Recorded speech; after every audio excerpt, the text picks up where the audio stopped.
2001 ഇറങ്ങിയ ഒരു adventure science fiction സിനിമയാണ് അരാക്നൈഡ്.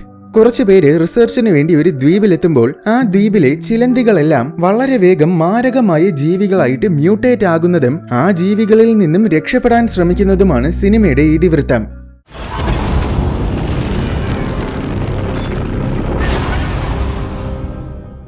പസഫിക് മഹാസമുദ്രത്തിന്റെ ദൃശ്യത്തോടെയാണ് സിനിമ തുടങ്ങുന്നത്.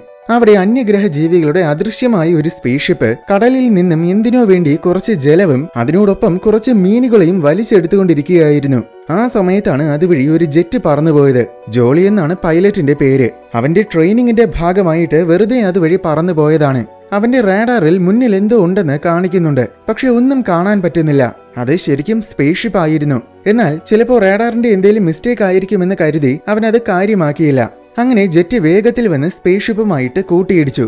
ഭാഗ്യത്തിന് ജെറ്റ് തകർന്ന് വെള്ളത്തിൽ വീഴുന്നതിന് തൊട്ട് മുന്നേ എജക്ട് ചെയ്തതുകൊണ്ട് അവൻ രക്ഷപ്പെട്ടു. തൊട്ടടുത്തുള്ള ഒരു ദ്വീപിലാണ് അവൻ ചെന്നിറങ്ങിയത്. അത് മുഴുവൻ ഘോരമായ വനം കൊണ്ട് നിറഞ്ഞ ഒരു ദ്വീപായിരുന്നു. കുറച്ചകലെ എന്തോ പുക വരുന്നത് കണ്ട് അവൻ അങ്ങോട്ട് ചെന്ന് നോക്കിയപ്പോൾ അത് സ്പേസ്ഷിപ്പ് തകർന്നു വീണ സ്ഥലമായിരുന്നു. അവിടെ വിചിത്രമായ ഒരു ഏലിയനെ കണ്ട് അവൻ ശരിക്കും ഞെട്ടിപ്പോയി. അതവനെ ഉപദ്രവിക്കാൻ ശ്രമിക്കുന്നതായിരിക്കുമെന്ന് കരുതി അവൻ പെട്ടെന്ന് തോക്കെടുത്തു. പക്ഷേ ശ്രദ്ധിച്ചപ്പോൾ അത് യഥാർത്ഥത്തിൽ അവനോട് എന്തോ സഹായം ചോദിക്കുകയാണ്. എന്നാൽ അവൻ എന്തെങ്കിലും ചെയ്യാൻ പറ്റുന്നതിന് മുന്നേ ചിലന്തി പോലത്തെ എന്തോ ഒരു വലിയ ജീവി ഏലിയനെ പിന്നിൽ നിന്നും ആക്രമിച്ചു. പേടിച്ചിട്ട് അവൻ വീണ്ടും തോക്കെടുത്തതും ആ ജീവി അവന്റെ നേർക്ക് ചാടി വീണു. അടുത്ത് ഏതാണ്ട് ഒരു വർഷത്തിന് ശേഷമുള്ള രംഗമാണ് കാണിക്കുന്നത്. ജോളിയുടെ സഹോദരി മെഴ്സർ ഒരു ആശുപത്രിയിൽ ജോലി ചെയ്യുകയാണ്. ഇവളും നേരത്തെ ഒരു പൈലറ്റ് ആയിരുന്നു. നേരത്തെ കണ്ട ദ്വീപിലെ ഒരു ഗ്രാമവാസിക്ക് എന്തോ മാരകമായ പരിക്ക് പറ്റിയിട്ട് അവിടെ ആശുപത്രിയിൽ കൊണ്ടുവന്നിരുന്നു. തന്റെ സഹോദരനും ആ ദ്വീപിന് സമീപത്ത് വെച്ചാണ് കാണാതായത്. അതുകൊണ്ട് തന്നെ അവൾക്ക് നല്ല പേടി തോന്നി. ഇയാൾക്ക് എന്താണ് സംഭവിച്ചതെന്ന് അവൾ ഡോക്ടർ സാമുവലിന്റെ അടുത്ത് ചോദിച്ചു. അപ്പോൾ അയാളെ വിഷമേറി എന്തോ ഒരു തരം പ്രാണി കടിച്ചുവെന്നാണ് തോന്നുന്നതെന്നും അയാളിപ്പോ പാരലൈസ്ഡ് ആയ അവസ്ഥയിലാണെന്നും ഡോക്ടറിന്റെ അസിസ്റ്റന്റ് സൂസൻ പറഞ്ഞുകൊടുത്തു. അങ്ങനെ അവര് സംസാരിച്ചുകൊണ്ട് നിൽക്കുന്ന സമയം അവിടെ വാലന്റീൻ കയറി വന്നു. പുള്ളിക്കാരൻ പണ്ട് ആർമിയിലായിരുന്നു. അയാളെ സാമുവലി വിളിച്ചു വരുത്തിയതാണ്. സംഭവം ഈ ഗ്രാമവാസിയെ കടിച്ചത് ഇതുവരെ കണ്ടിട്ടില്ലാത്ത എന്തോ പുതിയൊരു തരം പ്രാണിയാണ്. അപ്പോൾ ആ ദ്വീപില് നേരിട്ട് ചെന്ന് അതെന്താണെന്ന് കണ്ടുപിടിക്കാനാണ് സാമുവലിന്റെ പ്ലാൻ. അതിനുവേണ്ടി അയാൾക്കൊരു ടീമിനെ വേണം. വാലന്റീൻ പണ്ട് ആർമിയിലായിരുന്നതുകൊണ്ട് അവന് വനത്തിൽ സർവൈവ് ചെയ്യാനുള്ള ട്രെയിനിങ് ഒക്കെ കിട്ടിയിട്ടുണ്ട്. പൈലറ്റായിട്ട് മെഴ്സറിനെയാണ് സാമുവല് തിരഞ്ഞെടുത്തത്. ആ ദ്വീപ് അധികം ആൾതാമസമൊന്നുമില്ലാതെ വെറും വനമായിട്ടാണ് കിടക്കുന്നത്. അവിടെ ആകെ ഒരു ഗ്രാമം മാത്രമേയുള്ളൂ. അവിടെയാണ് ഈ ദൗത്യത്തിന് വേണ്ടി പോകുന്നത്. ഗ്രാമത്തിലുള്ളവർക്ക് വനത്തിൽ ജീവിച്ച് നല്ല എക്സ്പീരിയൻസ് ഉണ്ട്. അതുകൊണ്ട് അവർക്ക് വനം ഒരു പ്രശ്നമായിരിക്കില്ല. പക്ഷെ നമുക്ക് ഇത് ചിലപ്പോൾ വളരെ അപകടം പിടിച്ച ദൗത്യമായിരിക്കുമെന്ന് സാമുവല് മുന്നറിയിപ്പ് നൽകി. എങ്കിലും വാലന്റീനും മെഴ്സറിനും അതൊരു പ്രശ്നമായിരുന്നില്ല. ഞങ്ങള് ദൗത്യത്തിന് വരാമെന്ന് തന്നെ അവരെ സമ്മതിച്ചു. ശേഷം അടുത്ത ദിവസം രാവിലെ ദൗത്യത്തിന് പോകുന്നവരെല്ലാം ആശുപത്രിക്ക് സമീപമുള്ള ഒരു എയർപോർട്ടിൽ ഒരുമിച്ച് കൂടി. മെഴ്സറാണ് ആദ്യം വന്നത്. അവള് പ്ലെയിനിന്റെ എഞ്ചിനൊക്കെ ചെക്ക് ചെയ്യുന്നതിനിടയിൽ പുറത്ത് ഹെൻറി കാപ്രിയെ കണ്ടു. അയാൾ ഒരു പ്രശസ്തനായ സൂവോളജിസ്റ്റ് ആണ്. ഇവനും ഈ ദൗത്യത്തിനുണ്ട്. ഒരു ചിലന്തിയെ കണ്ടതും അവൻ അതിനെ എടുത്തു വെച്ച് തലോടാൻ തുടങ്ങി. എന്നിട്ട് ആ ചിലന്തിയെക്കുറിച്ച് എല്ലാ ഡീറ്റെയിൽസും മെഴ്സറിന് വിവരിച്ചു കൊടുക്കുകയും ചെയ്തു. അപ്പോൾ ഇയാൾക്ക് ചിലന്തികളെ കുറിച്ചൊക്കെ നല്ല അറിവുണ്ടെന്ന് നമുക്ക് മനസ്സിലാക്കാം. കുറച്ചു കഴിഞ്ഞ് ബാക്കി ടീമും എത്തി. വാലന്റീൻ വേറെയും 2 സോൾജേഴ്സിനെ കൂടെ കൂട്ടിയിട്ടുണ്ട്, ബിയറും റെയ്സും. സാമുവൽ ആണെങ്കിൽ അയാളുടെ അസിസ്റ്റന്റിന് പുറമെ 3 ഗ്രാമവാസികളെയും കൂടെ കൂട്ടിയിട്ടുണ്ട്. അതിലൊരാളാണ് ടോയ്.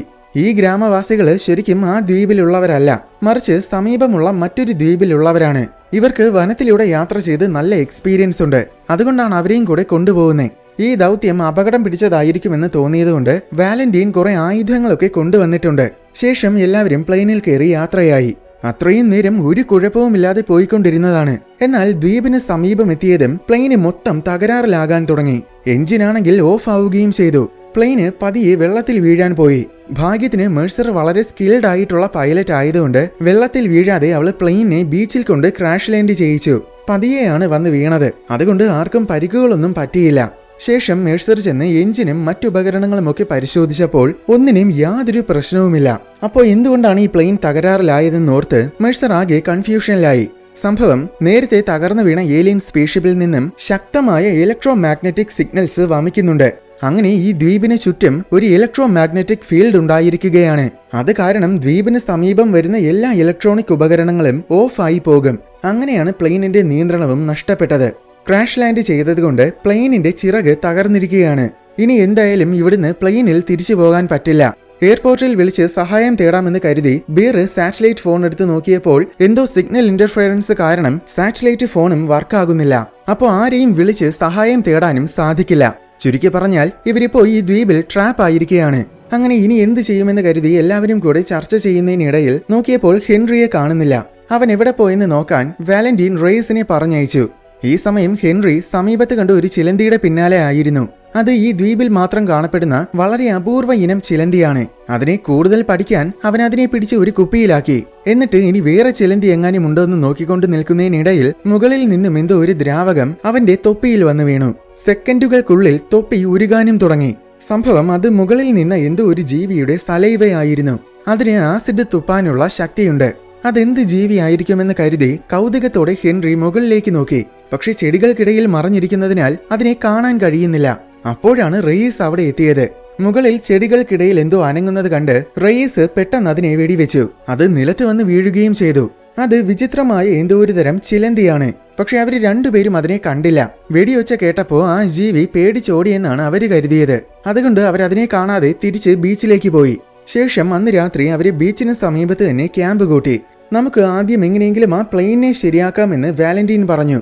എന്നാൽ ആദ്യം നമ്മൾ വന്ന കാര്യം പൂർത്തിയാക്കാം, എന്നിട്ട് പ്ലെയിന്റെ കാര്യം നോക്കാമെന്നാണ് സാമുവൽ പറയുന്നത്. ഈ ദൗത്യത്തിന് കാശ് ചിലവാക്കുന്നത് മൊത്തം അയാളാണല്ലോ, അതുകൊണ്ട് അങ്ങനെ തന്നെ ചെയ്യാമെന്ന് എല്ലാവരും കൂടെ തീരുമാനിച്ചു. അതിനിടയിൽ ഒരു ഗ്രാമവാസിയുടെ കയ്യിൽ ഒരു ചുവന്ന സ്കാർഫ് ഇരിക്കുന്നത് മേഴ്സർ കണ്ടു. ഒറ്റ നോട്ടത്തിൽ തന്നെ അത് ജോളിയുടെ സ്കാർഫ് ആണെന്ന് മേഴ്സർ തിരിച്ചറിഞ്ഞു. ഇതെവിടുന്ന് കിട്ടിയതാണെന്ന് മേഴ്സർ അയാളുടെ അടുത്ത് ചോദിച്ചപ്പോൾ നേരത്തെ നമ്മൾ വന്ന് ലാൻഡ് ചെയ്തതിന് സമീപത്ത് നിന്നാണെന്ന് അയാൾ പറഞ്ഞു. അപ്പോൾ ജോളി ഈ ദ്വീപിൽ ലാൻഡ് ചെയ്തിട്ടുണ്ടെന്ന് മേഴ്സറിന് മനസ്സിലായി. അടുത്ത ദിവസം രാവിലെ ആവശ്യമുള്ള സാധനങ്ങളൊക്കെ എടുത്തു റെഡിയായിട്ട് എല്ലാവരും കൂടെ വനത്തിലേക്ക് കയറിപ്പോയി. കുറെ ദൂരം നടന്ന് ഒരു മരച്ചുവട്ടിലെത്തിയപ്പോൾ മൂട്ടകൾ പോലത്തെ കുറെ പ്രാണികൾ മരത്തിൽ നിന്നും റേസിന്റെ ദേഹത്ത് വന്ന് വീണു. ടിക്സ് എന്നാണ് ഈ പ്രാണികളുടെ പേര്. സെക്കൻഡുകൾക്കുള്ളിൽ തന്നെ ടിക്സുകളെല്ലാം റേസിന്റെ ശരീരത്തിനുള്ളിൽ കയറുകയും ചെയ്തു. ശരീരത്തിൽ പറ്റിയിരുന്ന് രക്തം മൂറ്റി കുടിക്കുന്ന പാരസൈറ്റ് ജീവികളാണ് ടിക്കുകൾ. പക്ഷേ അവ ഒരിക്കലും ഇങ്ങനെ ശരീരത്തിനുള്ളിൽ കയറില്ല. അങ്ങനെയെങ്കിൽ ഇതൊരുപക്ഷെ എന്തെങ്കിലും മ്യൂട്ടേഷൻ സംഭവിച്ച പുതിയ ഇനം ടിക്സ് ആയിരിക്കുമെന്ന് ഹെൻറി പറഞ്ഞു. റേസ് ആണെങ്കിൽ വേദന കൊണ്ട് അലറാൻ തുടങ്ങി. സൂസനും സാമുവലും കൂടെ പെട്ടെന്ന് റേസിനെ പരിശോധിച്ചു. പക്ഷെ ഇത്തരം ടിക്സിനെ മുൻപൊരിക്കലും കണ്ടിട്ടില്ലാത്തതുകൊണ്ട് എന്ത് ചെയ്യണമെന്ന് ഡോക്ടേഴ്സിന് അറിയില്ല. ടിക്സ് അവന്റെ സ്കിന്നിനടിയിലൂടെ ഇഴയുന്നത് കാണാം. അത് കണ്ടതും എല്ലാവരും ശരിക്കും പേടിച്ചുപോയി.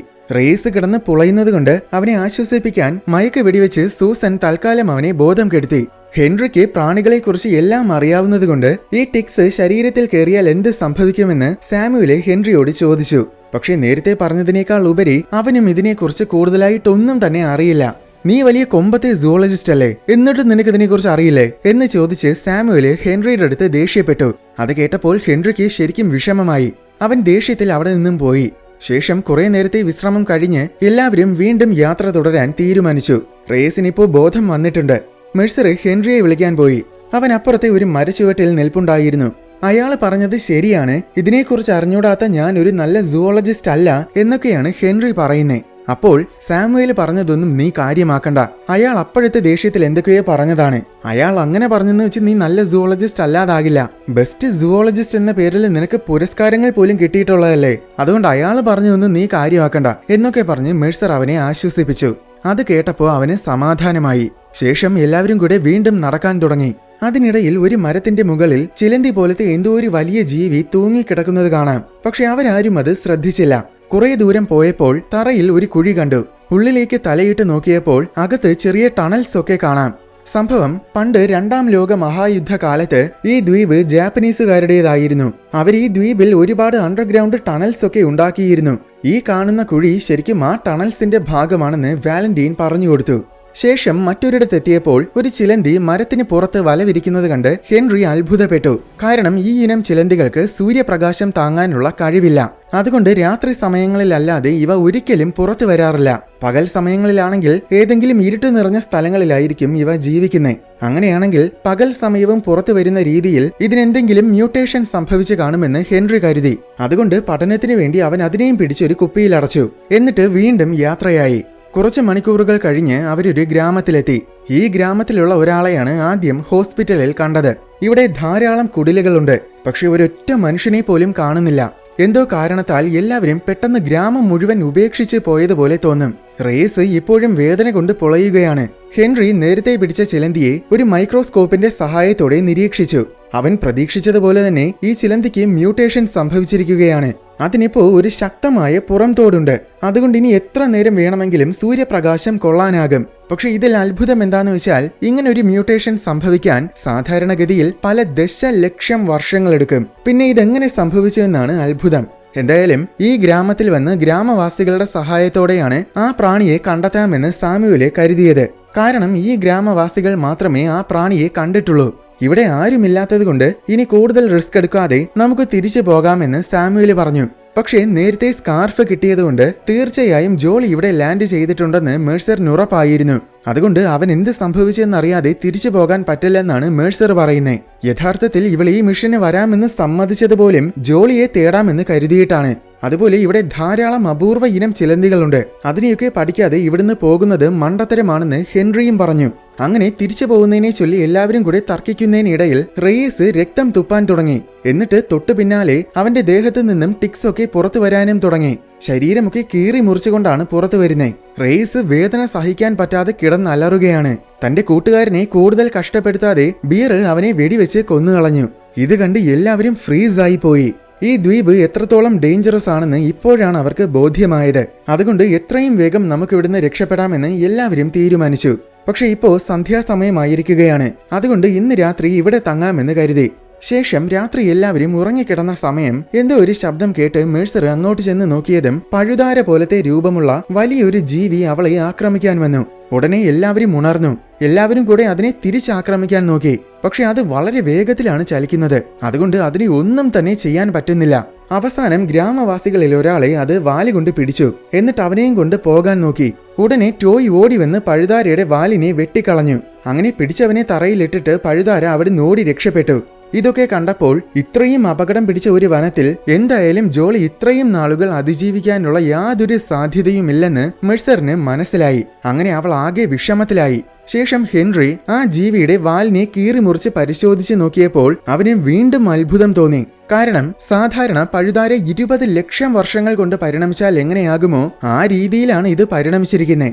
അപ്പോ അവനൊരു കാര്യം മനസ്സിലായി. ഈ ദ്വീപിലെ അരാക്കിഡ് വിഭാഗത്തിൽപ്പെടുന്ന ജീവികളെല്ലാം എന്തോ കാരണത്താൽ അതിവേഗം പരിണമിച്ചുകൊണ്ടിരിക്കുകയാണ്. ചിലന്തികൾ, പഴുതാരകൾ, തേളുകൾ, നേരത്തെ കണ്ട ടിക്സ്, അങ്ങനെ ഇവയെല്ലാം തന്നെ അരാക്നിഡ് വിഭാഗത്തിൽപ്പെടുന്ന ജീവികളാണ്. ഇവയെല്ലാം വെറുതെ അങ്ങ് പരിണമിക്കുകയല്ല, മറിച്ച് അപ്പെക്സ് പ്രെഡറ്റേഴ്സ് ആകുന്ന രീതിയിലാണ് പരിണമിക്കുന്നത്. ഈ കാര്യങ്ങളെല്ലാം അവൻ ബാക്കിയുള്ളവർക്കും പറഞ്ഞു കൊടുത്തു. എന്നാൽ അപ്പെക്സ് പ്രെഡറ്റേഴ്സ് എപ്പോഴും നമ്മളല്ലേ, ഇവ എത്ര തന്നെ പരിണമിച്ചാലും നമ്മളെ തോൽപ്പിക്കാൻ കഴിയില്ലല്ലോ എന്ന് വാലന്റീൻ പുച്ഛത്തോടെ പറഞ്ഞു. അപ്പോൾ അവയെ നീ നിസ്സാരമായിട്ട് കാണരുത്. ചിലന്തികൾക്ക് പൂച്ചയുടെ അത്രയും വലിപ്പമുണ്ടായിരുന്നെങ്കിൽ പോലും അവ ഇന്ന് നമ്മുടെ ലോകത്തിനെ തന്നെ കീഴടക്കമായിരുന്നു. അത്രയും ശക്തരാണ് ചിലന്തികളും മറ്റ് അരാക്നിഡുകളും. അതുകൊണ്ട് അവയെ പുച്ഛിക്കേണ്ടെന്ന് ഹെൻറി പറഞ്ഞു. അത് കേട്ടപ്പോൾ എല്ലാവരും പേടിച്ചു.